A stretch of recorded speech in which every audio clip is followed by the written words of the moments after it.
Hey guys, it's early morning here. Just woke up. Got my coffee in my hand here. Hopefully,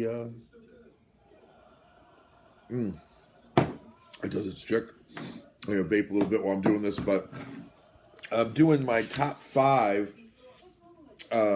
top five Star Trek series.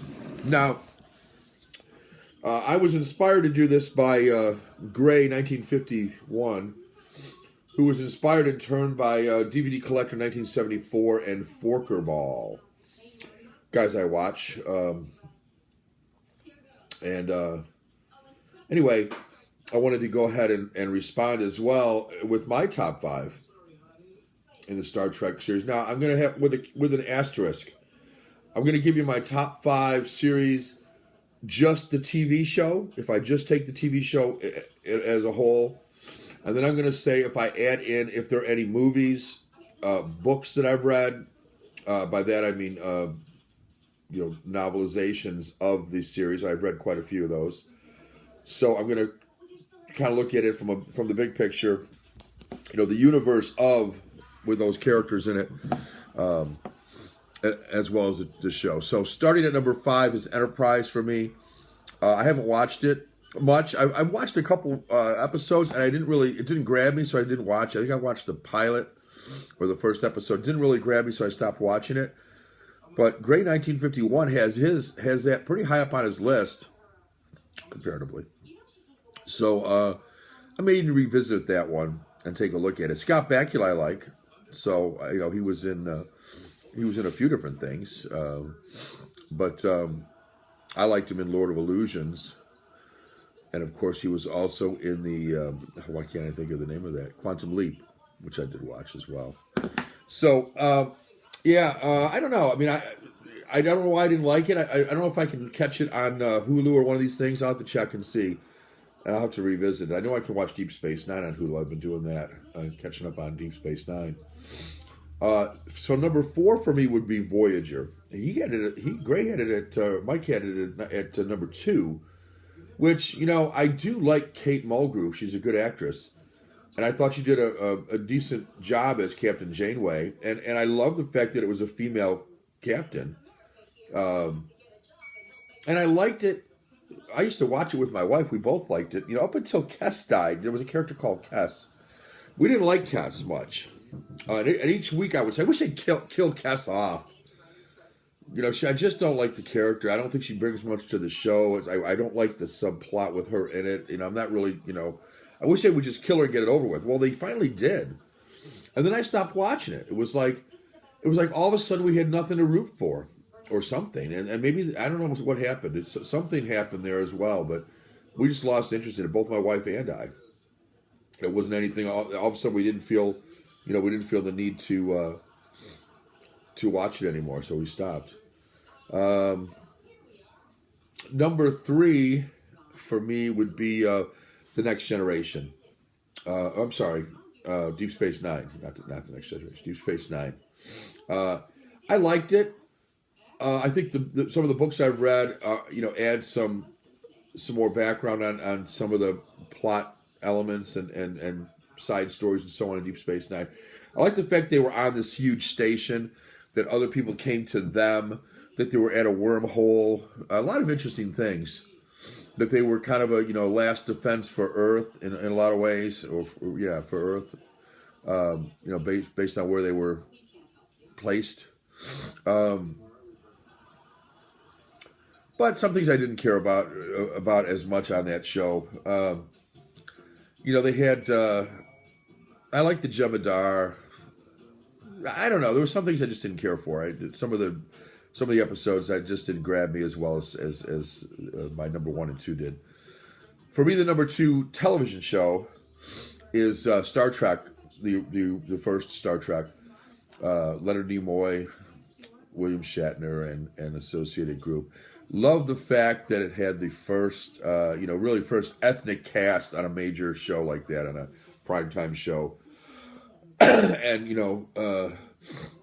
Nichelle Nichols was one of the first black actresses to get a real, good role and so on. So really like that aspect.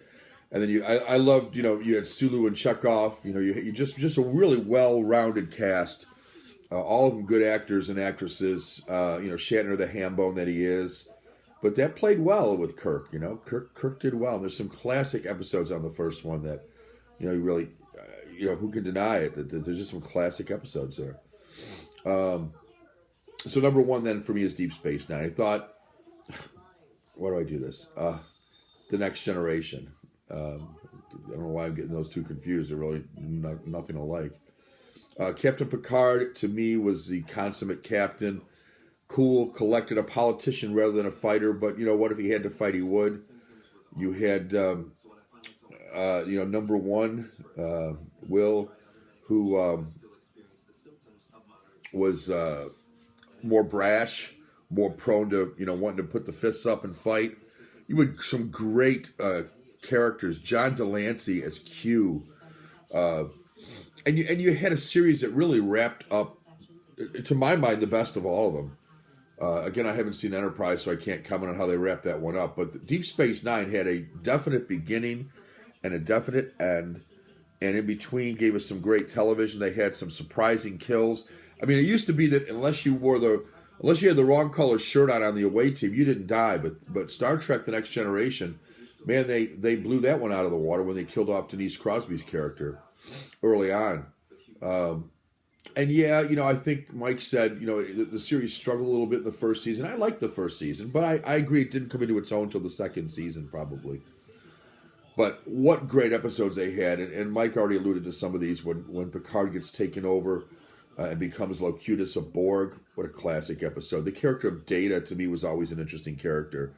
An android wanting to be more human, and maybe more human than the humans already, even without emotion, with soul logic. And he was it's like Spock. He was like the Spock character in a way. Spock was logic, but because he was half Vulcan and half human, Spock was also prone to the emotional side from time to time. And of course, Vulcans, as we learned throughout the series, had some of the deepest emotions of anyone. But that's why they had to hide them, because they were so strong, they would be overpowering to a human.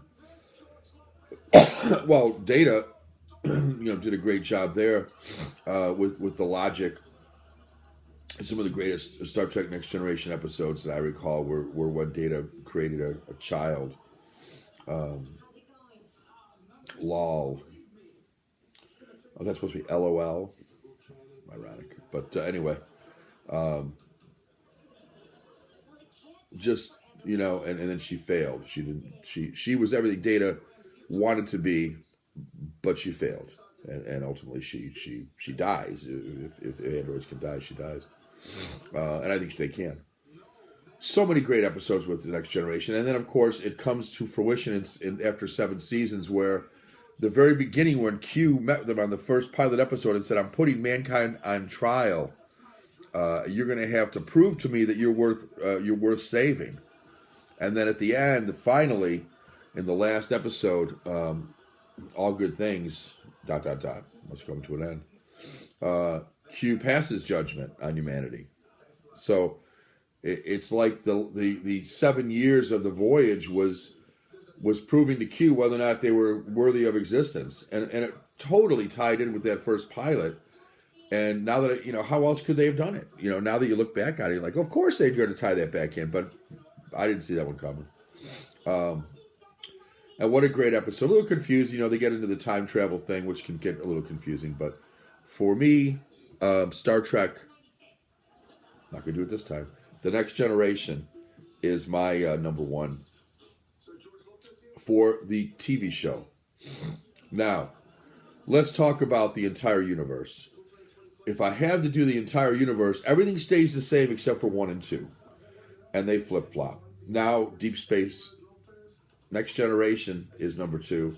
And the original series becomes number 1 because I love the movies. That trilogy. Well, actually, I love almost all the original series Star Trek movies. I'm a big fan of the original motion picture. So I'm hoping if I win Donstar's think that maybe I get the lobby cards for Star Trek, the original motion picture. I think it was a brilliant film. Yeah, there's some long shots, a la 2001: A Space Odyssey. But I thought they worked, and so I like the original series. But then that trilogy, which for me is the Wrath of Khan, beautifully acted by Ricardo Montalban, and I really the whole cast did a pretty nice job on that one. Even Shatner's over-the-top acting worked out very well for Kirk in that one, with the Khan, when he yells Khan when he's stranded on the planet. I thought the third one in the overall series, the second one in the trilogy, the Search for Spock was really well done. Having the Katra, that's his soul, placed in McCoy was brilliant. McCoy's the only one he got near. They set it up so well in the second one with the remember thing, and then taking Spock's body, finding Spock's body first of all, and then bringing it to Vulcan to have the rejoining ceremony done with his Katra was great. So the Star Trek movies, and of course the Voyage Home then was on Earth, which is hilarious. Some of the scenes there were just brilliant, and directed by Leonard Nimoy. I liked most of the Star Trek movies, and not so much the Star Trek Next Generation movie. I think they lost something in the translation there. I like Generations, and then I think something happened. I don't know what. I like a couple of the other ones too, but not like I like the Star Trek movies. And then the books, the Star Trek novels that have come out, fan-written novels, have been brilliant on the Star Trek side. Really great stuff, and I far prefer those to any of the other series. So as a series as a whole, if I take everything into consideration, the characters, the books, the movies, and the TV show, Star Trek the original series comes out way on top.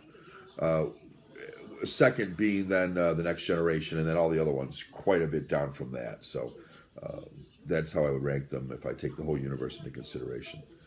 And it seems like you should when you talk about Star Trek, right? You should take the whole universe into consideration. So that's what I've done. So again, since I've meandered and rambled along here, 5 would be Enterprise. I've never seen it, and I will make an effort to do that. 4 is Voyager.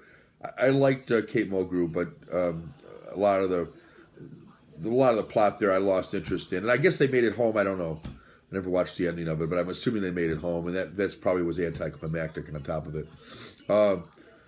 The third 3 for me would be Deep Space Nine.